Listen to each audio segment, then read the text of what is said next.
हम जैसे जैसे मॉक टेस्ट देते हैं हमें समझ आने लगता है कि ठीक है ये सब्जेक्ट का रिवीजन करना पड़ेगा, इसका नहीं करना, ये आता है हमें। तो जो मुझे लग रहा था कि ठीक है ये कंसेप्ट मैं भूल रही हूँ तो उसका मैं रिवीजन कर लेती थी। मुझे लगता था कि नहीं इसके कंसेप्ट याद है but I am not being able to apply it, तो मैं उसके लिए अपने PYQs वगैरह सॉल्व कर लेती थी। तो वो सबका इंडिविजुअल होगा, जैसे जैसे वो मॉक टेस्ट देगा ना वो बंदे को खुद से फील आएगा कि ठीक है ये मेरा वीक पॉइंट है, ये मेरा स्ट्रॉन्ग पॉइंट है, मुझे यहाँ रिवीजन करने की जरूरत है।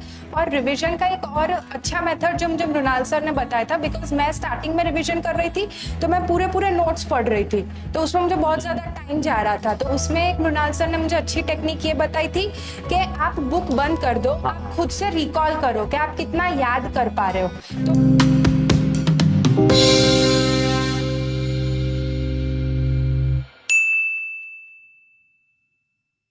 Hello viewers, welcome to Acumen Gate academy.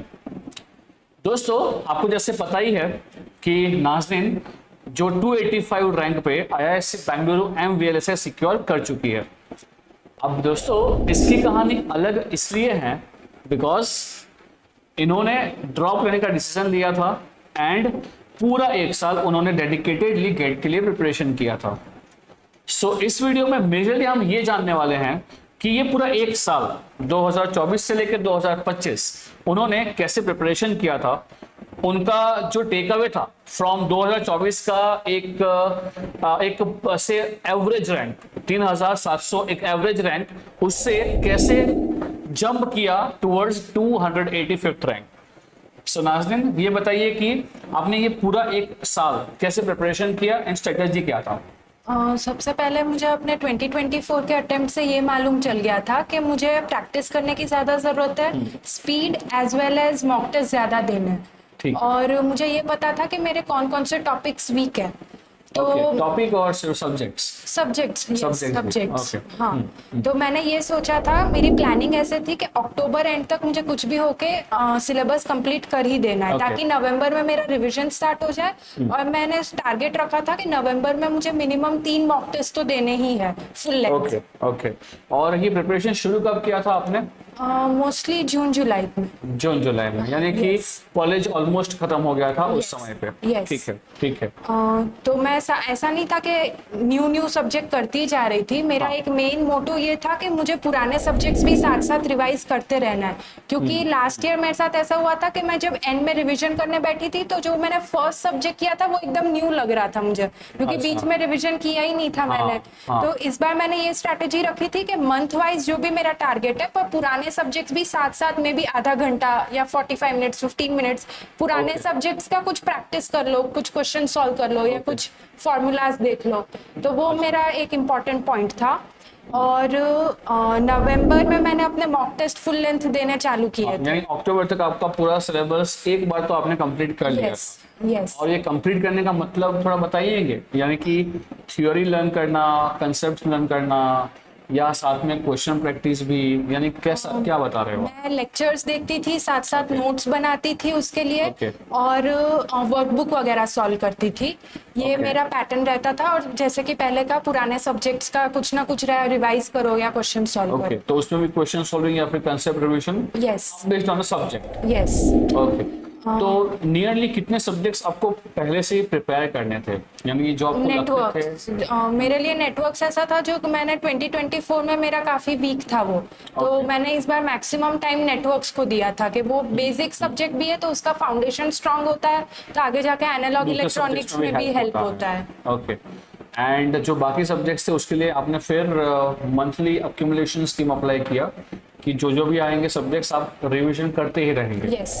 और वो रिवीजन में सिर्फ कंसेप्ट रिवीजन था या क्वेश्चन सॉल्विंग? क्वेश्चंस भी। ओके। फिर नवंबर दिसंबर जनवरी लास्ट 3 महीने नवंबर में जैसे मैंने 3 मॉक टेस्ट दी तो मैं जैसे जैसे मॉक टेस्ट देती रही मैं एनालिसिस हमेशा करती रहती थी। वो सबसे इम्पोर्टेंट होता है। हाँ, अब मुझे ये बताइए, जब आपने पहले मॉक टेस्ट देना शुरू किया, बिकॉज मेजरली व्यूअर्स का यही होता है कि कोई भी national level online test series दे देंगे and I think I am 100% sure कि पहले टेस्ट में आपके मार्क्स 50 से तो कम ही आए। कितने आए थे? 43। मैंने 5 सब्जेक्ट रिवाइज किए थे और 43 मेरे मार्क्स थे। ओके। तो ये मार्क्स देख के आप खुश थे या फिर बहुत दुखी थे? आई वाज ओके कि 5 सब्जेक्ट के लिए तो Okay. 43 वाज ओके, फिर धीमे धीमे बढ़ते गए, फिर 64 पे आई, फिर उस तरीके से धीमे धीमे बढ़ रहे थे। ओके, तो ऐसा कभी हुआ कि 43 से नीचे गए? हाँ, अच्छा, नीचे भी गए थे? यस, मेडीसी के टेस्ट थोड़े अच्छा, डिफिकल्ट थे तो उसके Yes, नीचे भी गए yes. थे। लोएस्ट स्कोर क्या था आपका उसके अंदर? I guess 30। 30। तो उस समय पे डिमोटिवेटेड फील कर रहे थे कि नहीं नहीं नहीं, अरे ठीक है, पता है कि कर लेंगे? थोड़ा पहले जब रिजल्ट आता है तो डिमोटिवेटेड लगता है, बट उसमें जब ऑनलाइन टेस्ट सीरीज देते हैं तो आप कंपेयर भी कर सकते हैं कि बिल्कुल। बाकी टॉपर्स के कितने मार्क्स है। हाँ। तो रिलेटिवली मेरा रैंक बेटर था, तो Okay. मतलब ओके था, तो I was not that much demotivate, but ठीक है, मुझे इतना पता चला कि इससे ये पता चलता है कि गेट एग्जाम भी डिफिकल्ट हो सकती है, तो तब भी ऐसा हो सकता है कि मे बी आपके 40 मार्क्स आ रहे हैं और आप अंडर 500 में हो, Rank, ये भी हाँ, हो सकता है, तो वो ला सकते हो। डिपेंड करता है कि गेट की डिफिकल्टी लेवल। रिलेटिव है। Yes. सही है। तो कहीं ना कहीं इस पॉइंट से मैं ये I just want to prove one thing. Prove से तो ज्यादा है कि मैं ये बताना चाहता हूँ कि आपके जो ऑनलाइन टेस्ट सीरीज के मार्क्स आ रहे हैं उससे अपना जो प्रिपरेशन है उसको कहीं ना कहीं जज मत कीजिए। बिकॉज जैसे नाज़नीन ने बताया, आप एक और बार बता दीजिए आपके गेट में कितने मार्क्स हैं? मेरे है 58.33। राइट। तो इन्होंने बताया कि जब इनिशियल चालू किया था इन्होंने प्रिपरेशन, या जो पहला मॉक टेस्ट था उसमें 43 मार्क्स थे, ये कहीं ना कहीं गिर के 30 भी हो गए थे और बढ़ के 63 भी हो गए थे। तो कहीं ना कहीं आपके जो मार्क्स हैं वो इसके आसपास घूमेंगे। बट ऐसा नहीं होता है कि जो ऑनलाइन टेस्ट सीरीज है वही आपका सही मापदंड है। मेजरली वही है कि वो सब ऑनलाइन टेस्ट सीरीज दे के आपको अपने आप को जज करना है, एवेल्युएट करना है, एनालिसिस करना है। वो कैसे करना है वो तो एक्सपर्ट ही बताएंगे। तो कैसे करना है एनालिसिस?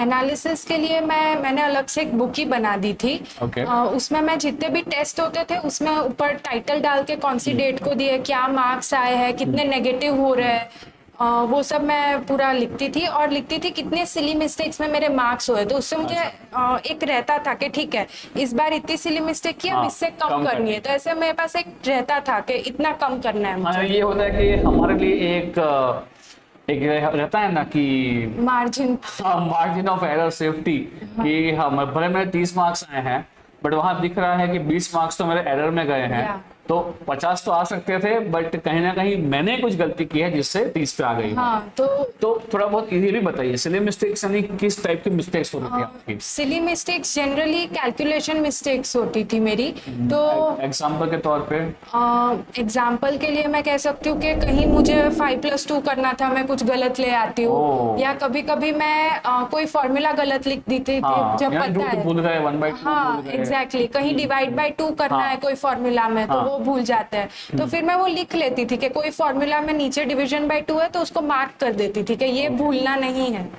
तो इस तरीके से दूसरी हमारी मिस्टेक हो सकती है कि हम फॉर्मूला भूल गए, तो जो भी इंपॉर्टेंट फॉर्मूलाज है उसके लिए एक अलग से आप शीट बना लीजिए और सारे इंपॉर्टेंट फॉर्मूलाज। यस। अच्छा, यानी हर एक सब्जेक्ट के लिए जहाँ जहाँ फॉर्मूला लगते हैं जी। इलेक्ट्रॉनिक्स में तो आई थिंक बहुत ही कम सब्जेक्ट है जहाँ फॉर्मूलेस हैं। हाँ। बट ये कहीं ना कहीं बाकी ब्रांचेस के लिए एप्लीकेबल हो सकता है जहाँ बहुत सारे फॉर्मूलेस हैं। You can prepare a sheet और काइंड ऑफ पाम बुक और अ बुक जहाँ आप रिवीजन कर पाओ। ओके। और दूसरा मैंने शॉर्ट नोट्स भी हर सब्जेक्ट के लिए बनाई थी, तो वो भी हेल्प करती थी कि अगर मुझे फटाफट रिवाइज करना है तो। ओके, इसमें क्या क्या इंक्लूड किया था शॉर्ट नोट शॉर्ट में बता पाओ तो? जो भी इम्पोर्टेंट फॉर्मूले हैं और जो इम्पोर्टेंट कंसेप्ट्स है, क्योंकि हमारे इलेक्ट्रॉनिक्स में कंसेप्ट्स काफी ज्यादा इम्पोर्टेंट होता है, तो मैं वो कंसेप्ट्स को हो सके उतना शॉर्ट में उतना लिखने की ट्राई करती थी कि एक बार में देख के याद आ जाए कि हाँ, ये कंसेप्ट जो मुझे अप्लाई करना है ये क्वेश्चन में। अच्छा, कहीं ना कहीं में भी आपकी खुद की कुछ कहानियां होंगी, स्टोरीज होंगी, पूरा टॉपिक याद करने के लिए। कभी कभी कुछ शॉर्टकट होता है तो हम हिंदी में लिख लेते हैं हमारे लिए कि अपनी लैंग्वेज में, तो वो मैं वैसे लिख लेती थी। दूसरा रहता था कि हम कई बार टेस्ट सीरीज देते तो कुछ नया ही कंसेप्ट आ जाता है जो हमने पढ़ा ही नहीं होता है अपने, जब हम प्रिपरेशन कर रहे हैं। तो जनरली टेस्ट सीरीज में सॉल्यूशन भी वो लोग देते हैं, वीडियो सॉल्यूशंस देते हैं, तो वहां से मैं वो नया कंसेप्ट उसी पेज में लिख लेती थी। अच्छा, तो जो आपकी शॉर्ट नोट्स बनी है उसी के अंदर? हाँ, मतलब जो मेरी एनालिसिस वाली बुक है उसी में जो नया कंसेप्ट मैंने सीखा है तो वही मैं, क्योंकि नया कंसेप्ट जनरली छोटा सा होता है, बिल्कुल। तो वो मैं उसी में लिख लेती थी। तो मेरे हर टेस्ट के 2-2 3-3 पेज होते थे और ऐसे करके अच्छा। मैंने बुक बना ली थी। और फिर फिर इसका हाँ फटाफट जैसे जैसे न्यू टेस्ट देते जाते हैं तो मैं अपने पुराने टेस्ट में जो नई चीजें सीखी या कुछ सिली मिस्टेक करी तो वो मैं एक बार फटाफट गो थ्रू कर लेती थी हाफ एन आवर में, कि हम देख लेते हैं कि वापस से वो मिस्टेक हमारी रिपीट ना हो। हाँ, यानी ये इंपॉर्टेंट पॉइंट है कि एनालिसिस करने के बाद करना क्या है उसका। तो सीखना तो है, but before even going for the next upcoming mock test, जो भी मिस्टेक्स हुई है, जो भी लर्निंग्स है आपकी, वो एक बार देख लीजिए थ्रू योर बुक, राइट। अच्छा, आपने अप्रोक्सीमेटली कितने टेस्ट अटेम्प्ट किए होंगे बिफोर गेट का एक्चुअल एग्जाम? आई गेस 27 जितने शायद। कितने? 27 जितना, बिकॉज 27? यस, बिकॉज मैंने 3 अपने नवंबर में दिए थे। ओके। और दिसंबर जनवरी में मैं सिर्फ ये मॉक टेस्ट ही नहीं दे रही थी, यहाँ तक कि जो गेट के PYQs है लेटेस्ट, उनको भी मैं मॉक टेस्ट की तरह देती थी, क्योंकि ओह। मैंने जब अक्टूबर के पहले वाला पीरियड है तब मैंने PYQs सॉल्व नहीं किए थे। ओके। मैंने 2024 में अपने PYQs जब मैं फाइनल ईयर में थी तब हाँ, सॉल्व तब किए किए थे, यानी थे। एक साल पहले। यस, तो ड्रॉप ईयर में मैंने बिल्कुल भी PYQ सॉल्व नहीं किए थे। अक्टूबर नवंबर दिसंबर जनवरी में ही मैंने मैक्सिमम PYQ Okay. तो मैं उसको ही टाइमर लगाते थे 3 आवर्स का एंड हाँ। देन सॉल्व करती थी और फिर उसको चेक करती थी कितने मैन्युअली मार्क्स आ रहे हैं। ओके, यानी आपने PYQ को भी सॉल्व किया था as a test test, yes. Okay, और ये पूरा मिला के आप 27 बोल रहे Yes. हैं। Okay, in case of PYQs कितने मार्क्स गए थे आपके हाईएस्ट? PYQs में मेरे काफी आ जाते थे, 70 तक मैं पहुंच जाती थी, 70-72 ओके तक। ओके। एंड जब आप कंपेयर करोगे online test series with PYQ, yes. तो क्या ये बहुत बड़ा गैप है या फिर you are comfortable with that? Online test series में आप न्यू क्वेश्चंस देखते हो जो आपने कभी किए नहीं हुए हैं, और वही एक्चुअली गेट में काम आते हैं, बिकॉज बिल्कुल। क्वेश्चंस रिपीट नहीं होने वाले। तो ऑनलाइन टेस्ट सीरीज में मेरे मैक्सिमम 66 तक गए, और जब मैं PYQs दे रही थी तब मेरे कभी कभी 80 तक टच हो जाते थे, अगर इजी पेपर है या तो पहले भी कर चुके हैं। क्लास में किए हैं। यस, तो वहाँ 80 तक टच हो जाते थे। पर ऑनलाइन टेस्ट सीरीज में बेंच मार्क रखती थी कि ठीक है, इस तरीके ऐसा, का मेरा हाँ। जा सकता है एग्जाम गेट का। So ultimately I think online test series से सोचने का तरीका, या तो फिर आपका जो दिमाग है वो और खुलता है कि कैसे आप रिएक्ट करोगे to new questions, and even how to apply concepts, कैसे एनालाइज करना है, क्या पूछा है, कौन सा फॉर्मूला अप्लाई करना है। और हो सकता है कि कई बार नया फॉर्मूला भी हो, then you learn, right? Yes. अच्छा, अब व्हाट डू यू थिंक, ये पूरा जो आपका सक्सेस है, पहले ISC तो जो है वो तो एक बात का स्टेप है, उससे पहले जो गेट में 285 रैंक लाना, इन सब चीज़ों के अंदर ये जो मॉक टेस्ट है इसने कितना कंट्रीब्यूट किया है? What do you think? I guess maximum contribution में ऑनलाइन टेस्ट सीरीज को ही दूंगी, बिकॉज वो आपको बताता है कि ठीक है आपने 10 सब्जेक्ट पढ़ तो लिया है, बट अब उसमें आप कहाँ लैक कर रहे हाँ, हो। वो 3 घंटे में कितना रिकॉल कर पा यस, रहे हो? 3 घंटा आपके लिए बहुत इंपॉर्टेंट है, क्योंकि आप सोच पा रहे हो उतने प्रेशर के अंदर, आप उतना फटाफट सॉल्व कर पा रहे हो कि नहीं, क्योंकि टाइम मैनेजमेंट बहुत ज्यादा इंपॉर्टेंट होता अच्छा। है। तो मैं जैसे जैसे टेस्ट सीरीज दे रही थी, मैं अपने आप को एनालाइज कर रही थी और देख रही थी कि कौन सा टेक्निक मेरे लिए बेस्ट है, कि मैं कौन से वे में अपना टेस्ट सीरीज दूं जो बेस्ट होगा। तो okay, technique in the way थोड़ा और बताएंगे, ये क्या बोल रहे हो आप? इट्स के मैंने देखा कि अगर मैं पहले इजी क्वेश्चंस पहले सॉल्व कर रही हूँ और हाँ। फिर एंड के लिए डिफिकल्ट रख रही हूँ, तो मेरा एफिशिएंसी मार्क्स वगैरह इंप्रूव हो रहे थे उससे। ओके। तो मैंने और सर ने मिलके ऐसा एक स्ट्रक्चर डिसाइड किया था कि स्टार्टिंग के 15-20 मिनट्स में मैं एप्टीट्यूड कर लेती थी, और फिर 45 मिनट्स में अपने 1 मार्कर क्वेश्चंस को देती सही थी, है। यानी कि 1 आवर 5 मिनट्स में मेरा एप्टीट्यूड भी हो गया है, 1 मार्कर क्वेश्चन भी हो गए, तो उससे हम मैक्सिमम मार्क्स गेन कर सकते हैं। हाँ। फटाफट जितना भी स्पीड हम कर सके। फिर मैं 1 आवर 25 मिनट्स अपने 2 मार्कर क्वेश्चन को देती थी, और उसमें भी मुझे जो आ रहे हैं वो मैं फटाफट पहले कर लेती थी। हाँ। और बाद में जो डिफिकल्ट लग रहा है वो मे बी मैंने लास्ट के हाफ एन आवर के लिए रखे हैं। वो लास्ट के हाफ एन आवर में मैं कुछ मार्क्स और रिव्यू के क्वेश्चंस भी हम लोग रखते हैं, जिसमें मैं मे बी कैलकुलेशन एक बार चेक करनी है, तो वो सारे मैं लास्ट के हाफ एन आवर एक बफर रखती थी हमेशा। ओके, यानी हाँ, यहाँ पे ये है कि अलग अलग स्टाइल अलग अलग स्टूडेंट्स को पसंद आती है। In case of Nazneen it was required कि उनका इनिशियल कॉन्फिडेंस बिल्ड हो, यस, क्योंकि हमने बहुत सारे टेस्ट में ऐसे भी किया कि आप 2 मार्कर क्वेश्चंस पहले चालू करो, बिकॉज उससे मार्क्स बहुत जल्दी आते हैं, और इनिशियली दिमाग चालू होता है तो मजा भी बहुत आता है, बट ड्रॉबैक ये है कि डिफिकल्ट होते हैं। हाँ, तो ये ट्राई भी किया और नाज़नीन धड़ाम से गिर गई। तो फिर नाज़नीन बोली नहीं नहीं सर, मुझे कॉन्फिडेंस चाहिए पहले, मार्क्स बाद में मैं कवर कर लूंगी, and that's why she has gone for this strategy. Yes. But if anyone wants to have some other strategy, वो भी चलेगा। तो वही बोल रहा हूँ, ब्लाइंडली किसी को फॉलो मत कीजिए, ट्राई कीजिए। नाज़नीन ने क्या बोला, उसने 27 टेस्ट दिए, और आई रियली थिंक कि आपने 5, 10, 11, 12 टेस्ट के बाद आपने डिसाइड कर लिया होगा Definitely. कि अब मैं अपना स्ट्रेटजी चेंज नहीं कर रही हूँ। अब ये गेट के एग्जाम में भी नहीं चेंज करना है, पेपर कैसा भी हो। क्या आपने चेंज किया था? No, no. पेपर कितना भी आसान हो, डिफिकल्ट हो, वही है अपना जो स्ट्रेटजी प्लान जो है ना, नहीं चेंज करना है। और शायद यही अलग होता है पाकिस्तान की क्रिकेट टीम में और इंडियन क्रिकेट टीम में, कि जो प्लान किया है वो एग्जीक्यूट करना ही है, कितना भी पिट रहे हो। सो आई थिंक ये जो पूरा स्ट्रेटजी था, आपकी जो मिस्टेक्स थी इन 2024, मॉक टेस्ट नहीं देना, प्रैक्टिस नहीं करना, ये आपने काफी सीरियसली ले लिया, और कुछ 27 जितने टेस्ट दे दिए, जो मेरे हिसाब से तो बहुत ज्यादा है। एंड आई रियली होप कि उसने आपको पे बैक भी किया। Yes. सो आई थिंक वो देने से भी अच्छा है कि एनालिसिस करना, और ये ध्यान देना कि अगेन वही चीज है कि क्या गलतियां हो रही है और उससे सीख रहे हो।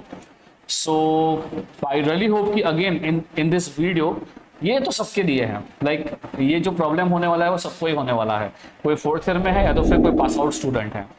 सो आई रियली होप कि जो स्ट्रेटजी अपनाई थी नाज़नीन ने, कि एटलीस्ट अक्टूबर तक कंप्लीट कर लो अपना पूरा सिलेबस, बाय हुक और कुक कुछ भी करो, बाय अक्टूबर कंप्लीट कर लो।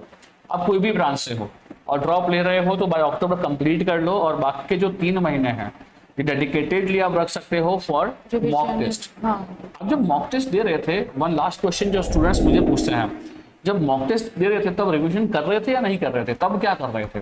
मैं साथ साथ रखती थी कि हम जैसे जैसे मॉक टेस्ट देते हमें समझ आने लगता है कि ठीक है ये सब्जेक्ट का रिवीजन करना पड़ेगा, इसका नहीं करना, ये आता है हमें। तो जो मुझे लग सही रहा है। था कि ठीक है ये कंसेप्ट मैं भूल रही हूँ, तो उसका मैं रिवीजन कर लेती थी। मुझे लगता था कि नहीं, इसके कंसेप्ट याद है but I am not being able to apply it, तो मैं उसके लिए अपने PYQs वगैरह सॉल्व कर लेती थी। तो वो सबका इंडिविजुअल होगा, जैसे जैसे वो मॉक टेस्ट देगा ना, वो बंदे को खुद से फील आएगा कि ठीक है ये मेरा वीक पॉइंट है, ये मेरा स्ट्रॉन्ग पॉइंट है, मुझे यहाँ रिवीजन करने की जरूरत है। और रिवीजन का एक और अच्छा मेथड जो मुझे मृणाल सर ने बताया था, बिकॉज मैं स्टार्टिंग में रिवीजन कर रही थी तो मैं पूरे पूरे नोट्स पढ़ रही थी, तो उसमें मुझे बहुत ज्यादा टाइम जा रहा था। तो उसमें एक मृणाल सर ने मुझे अच्छी टेक्निक ये बताई थी कि आप बुक बंद कर दो, आप खुद से रिकॉल करो कि आप कितना याद कर पा रहे हो। तो बुक बंद करके मैं, जैसे डिवाइसेज है तो मैं स्टार्ट करती थी कि पहले सेमीकंडक्टर फिजिक्स में क्या पढ़ा, तो वो ड्रॉ कर लो, जो भी डायग्राम आ रहा है, जो फॉर्मूला लिख लो।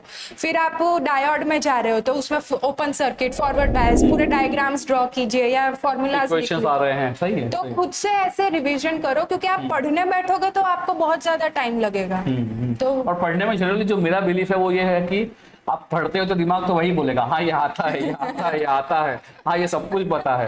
और जैसे डायग्राम्स दिखते हैं तो हम बोलते हैं अरे हाँ ये तो पता ही है मुझे। बट जैसे ही बुक बंद कर दिया, खत्म, डब्बा गुल, बिजली गुल, कुछ याद नहीं होता है। तो यही सही तरीका है रिकॉलिंग का। So it is again like as a faculty, as a mentor, मेरा काम क्या होता है, चीजें देना, एडवाइस देना। अब ऐसे स्टूडेंट्स जो होते हैं आइदर एकलव्य या तो फिर अर्जुन जैसे, जो इम्प्लीमेंट भी कर लेते हैं, सीख भी लेते हैं, एडप्ट भी कर लेते हैं। तो दैट इज द थिंग, अगर आप ढंग से, यही नियत है ना, यही नियत है। बिकॉज जैसे नाज़नीन ने बताया कि उसने टेस्ट दिया, डर ही नहीं, उसका डर था 2024 में, वो डर था, बट एक बार रियलाइज कर दिया कि हाँ ये डर है मेरा, उसने वो डर को निकालने का पूरा प्रयत्न किया और उसी से ही उसको सक्सेस मिला। सो पहली बात तो वही है, टेस्ट से घबराना नहीं है। It is just like your blood test. मैं यही बोलता हूँ कि अगर कैंसर, डॉक्टर अगर मान रहे हैं तो कैंसर है, तो भाई जाइए ब्लड टेस्ट करवाइए, बिकॉज उसका कुछ इलाज होगा, अदरवाइज तो आप और जल्दी मरोगे। टेस्ट्स में मेरे साथ ऐसा हुआ था कि स्टार्टिंग में मुझे फिर भी थोड़ा डर था, जब मैंने नवंबर में 3 टेस्ट दी, बट सर ने मुझे कॉल पे यही कहा कि तू डर मत, तू दे दे, फुल लेंथ दे दे। तो मैंने, मुझे भी याद है, मैंने आपको बहुत बोला था कि दो भाई, टेस्ट तो लेट हो गया है। तो मैंने फुल लेंथ 3-4 दे दी, फिर तो मुझे डर ही नहीं लगता था, सर को कुछ बोलने की जरूरत ही नहीं थी, मैं खुद ही देख के सर को बता देती थी ये रिजल्ट आया है। तो एक बार टेस्ट देते रहते हैं, फिर आपका डर अपने आप ही चला जाता है। सो यहाँ एक और चीज़ भी है जो मैं ऑलवेज बोलता हूँ स्टूडेंट्स को, that is be honest with your self.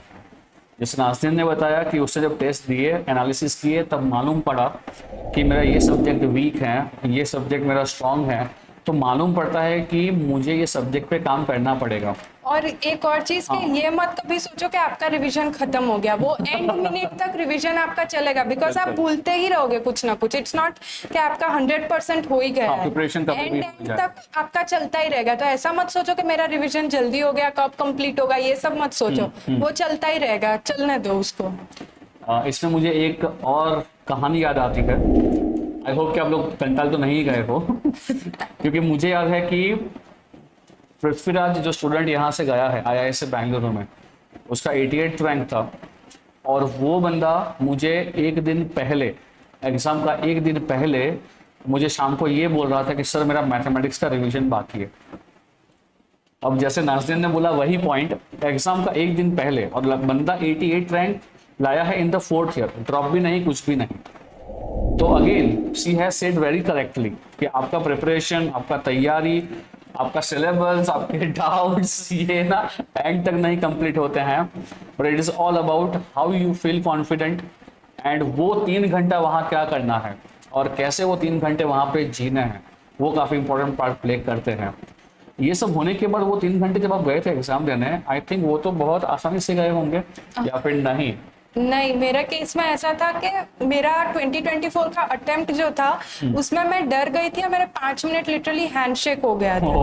तो मैं इस बार 15 दिन पहले से सोच ही लिया था मैंने कि मैं मतलब नहीं, इस बार तो मैंने बहुत प्रिपरेशन कर ली है, सबसे ज्यादा मेहनत मैंने कर ली है जितना मुझसे हो सकता था। हाँ, मुझसे जितना हो सके मैंने कर लिया है। तो अब मैं कॉन्फिडेंस से जाऊंगी। बस मुझे अपने टेस्ट सीरीज से 2 लर्निंग्स लेके वहां जानी थी। एक तो मेरी स्पीड मुझे ध्यान रखनी है कि वहां छूट नहीं जाना चाहिए, और दूसरा एक्यूरेसी बहुत इंपॉर्टेंट होती है, कि सिली मिस्टेक्स जो हम कहते हैं, एक्यूरेसी काफी इंपॉर्टेंट है। तो मेरा वही था कि हो सके उतनी स्पीड एंड एक्यूरेसी में मुझे जो 3 घंटे अपने कॉन्फिडेंस में रखना है, तो वो मैं थोड़ा माइंडसेट से गई थी। और वो 3 घंटे में कॉन्फिडेंस ऊपर नीचे हुआ था या फिर मस्त गए थे, कैसे गए थे? मोस्टली ऐसा होता है कि आपको टाइम मैनेजमेंट का मोस्टली प्ले करना होता है। तो आप जितना अच्छे से टाइम मैनेज कर पाते हो ना, वो बेस्ट है। तो वो चीज आप अपने टेस्ट सीरीज से सीखते हो कि उसमें आपको कई बार ऐसा होगा कि आप क्वेश्चन करते करते इतना डीप में चले गए, टाइम का पता ही नहीं चला। ये मैंने मॉक टेस्ट में पहले ही रियलाइज कर लिया था। तो ये गलती बिल्कुल नहीं हाँ, तो ये गलती नहीं करनी है। अगर नहीं आ रहा है, लग रहा है कि बहुत लंबा जाएगा, तो उसको लास्ट के लिए रखो। अभी जितना हो पा रहा है उतना करो। और अपना मैंने वो अपनी स्ट्रैटेजी जो आप कहते हैं, वो मैंने पूरी फॉलो की थी कि 20 मिनट्स में ये, 1 आवर 5 मिनट्स में ये, वो मैं पूरा फॉलो कर रही थी। सही है, सही है। यानी वो जो घड़ी चलती है उस पर उसके ध्यान हिसाब होना से चाहिए। आपका स्पीड भी चलना चाहिए। और यही कहीं ना कहीं बहुत छोटे और माइन्यूट पॉइंट्स हैं, साइकोलॉजिकल पॉइंट्स हैं, जो कहीं ना कहीं आपको गेम में आगे रखते हैं।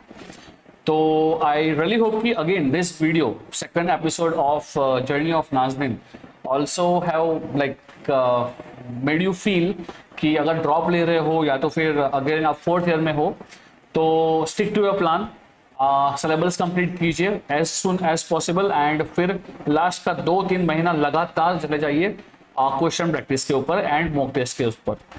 बनाइए प्लान अपना और फिर ढंग से एग्जाम दीजिए। एंड इन सब के पीछे आई डोंट थिंक सो कि कहीं ना कहीं एम तो भटके हो, या ड्रीम जो है वो ड्रीम को कहीं ना कहीं ऐसे वैसे होने दिया है। बिकॉज ये सब कुछ तभी पॉसिबल होता है जब आपका एम क्लियर हो, आपका पर्पस क्लियर हो, एंड बिल्कुल नीयत क्लियर हो। सो आई रियली होप नाज़नीन ये वीडियो भी व्यूअर्स को पसंद आया होगा। एंड अगेन यहाँ से भी बहुत सारे टेक अवे पॉइंट्स हैं जो आप ले सकते हो। एक और वीडियो हम शूट करेंगे विद नाज़नीन, जहाँ पे बेसिकली हम बात करने वाले हैं कि उनका जो गेट का पर्पस था वो, एज वेल एज उनके जो कुछ टिप्स फॉर जूनियर्स, उसकी बात करेंगे, एंड उनका जो इंटरव्यू एक्सपीरियंस रहा है इन IISc बेंगलुरु, उसकी बात करेंगे। So for that stay tuned with Acumen Gate Academy. Video पसंद आया है तो लाइक कीजिए, शेयर कीजिए, and subscribe to Acumen Gate Academy. Stay tuned with us.